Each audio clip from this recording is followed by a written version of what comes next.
Deux enregistrements pour vous présenter la correction sur les bourses de l'enseignement supérieur. Bon, premièrement, j'espère que vous allez bien et que les circonstances que nous vivons ne vous démoralisent pas au point d'abandonner votre concours.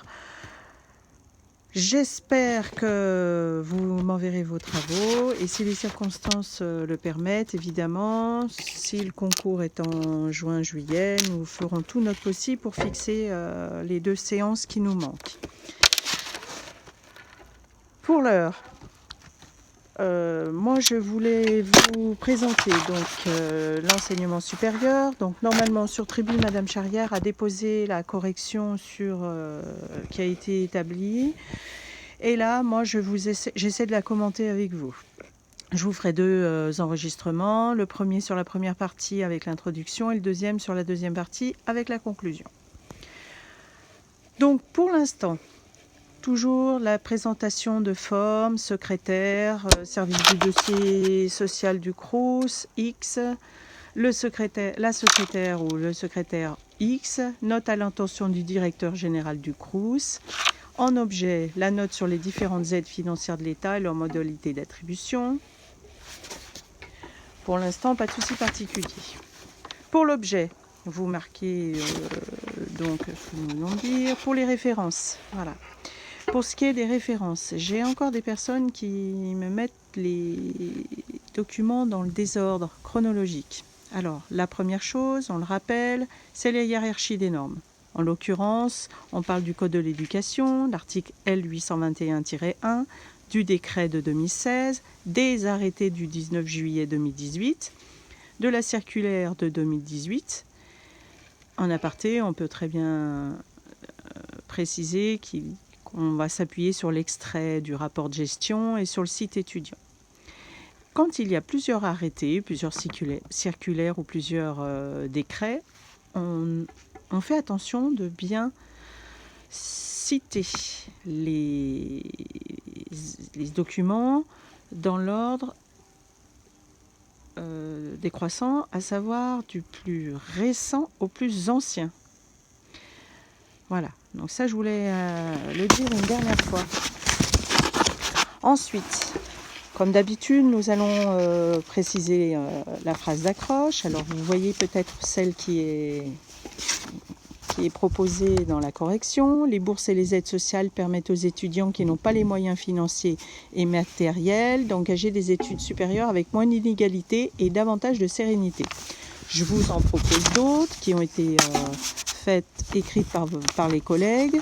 Le droit à l'éducation est un des piliers de la société française, lequel se traduit par la gratuité de l'école obligatoire, puis dans l'enseignement supérieur par la possibilité de bénéficier d'aides financières, permettant à tous ceux qui le souhaitent de réaliser des études.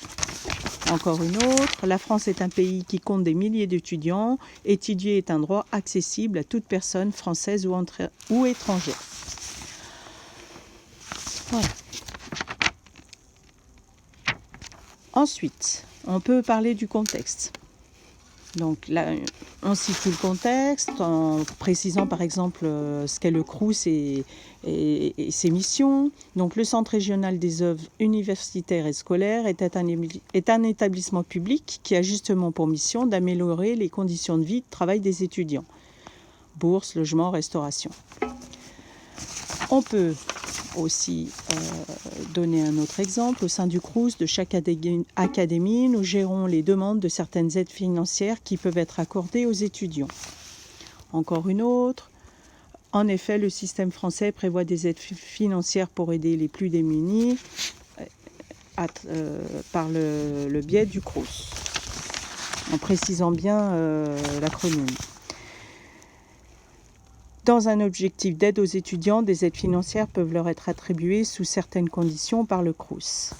Voilà, je vais vous donner 2-3 phrases de contexte. Ensuite, on n'oublie pas de rappeler le sujet. Rappelez-vous, on inverse la demande. Pour remettre une note au directeur général qui vous questionne en vue de sa prochaine réunion avec les représentants des étudiants, vous souhaitez des précisions sur les différentes aides financières de l'État. ainsi que les modalités d'attribution dont peuvent bénéficier les étudiants résidant dans l'académie. Pas de souci particulier. La problématique, en effet, on peut se demander quelles sont les modalités des critères d'attribution des aides de l'État, si elles se cumulent entre elles et s'il est facile d'y prétendre. On peut également voir plus large en précisant que on peut se demander si les aides existantes sont suffisantes, si elles sont suffisamment connues et si elles permettent effectivement l'accès aux études aux étudiants qui en ont besoin. Voilà pour la problématique. Ensuite, on annonce le plan. Pour répondre à votre demande, je détaillerai dans une première partie ce que sont les aides sociales et financières multiples et variées pour favoriser la réussite des études.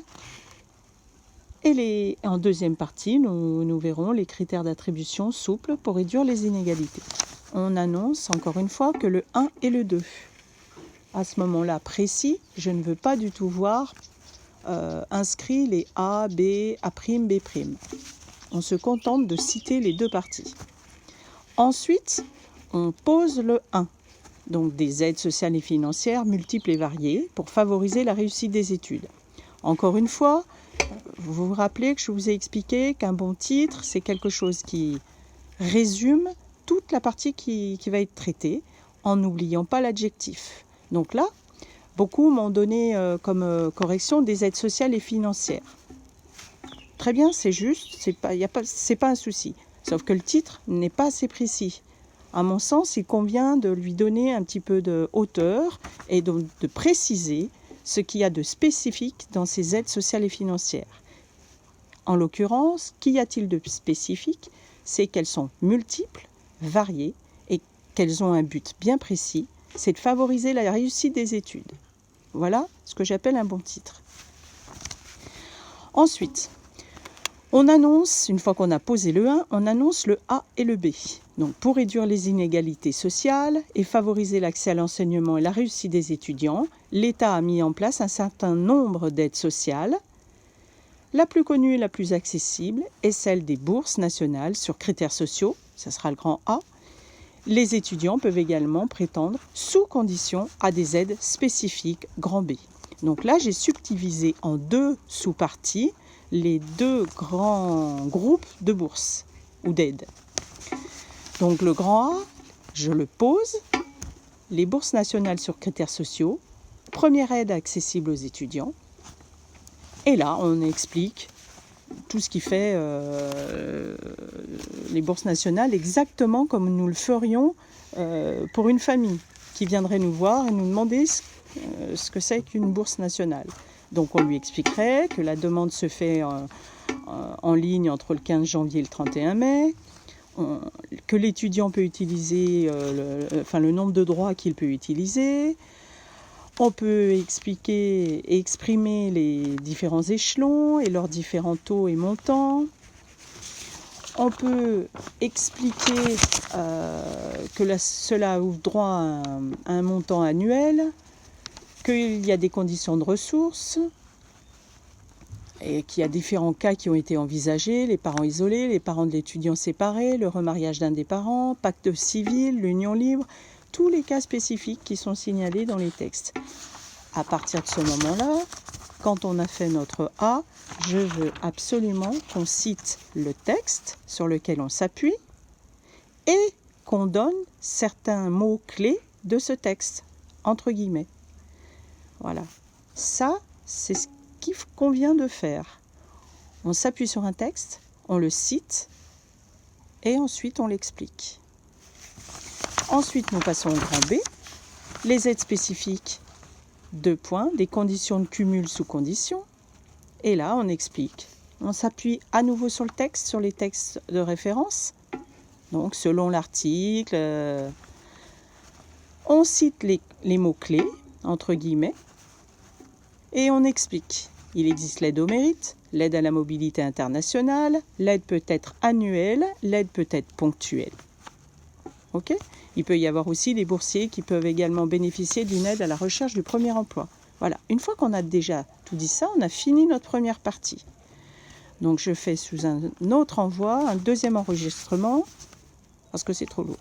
Voilà, merci à vous.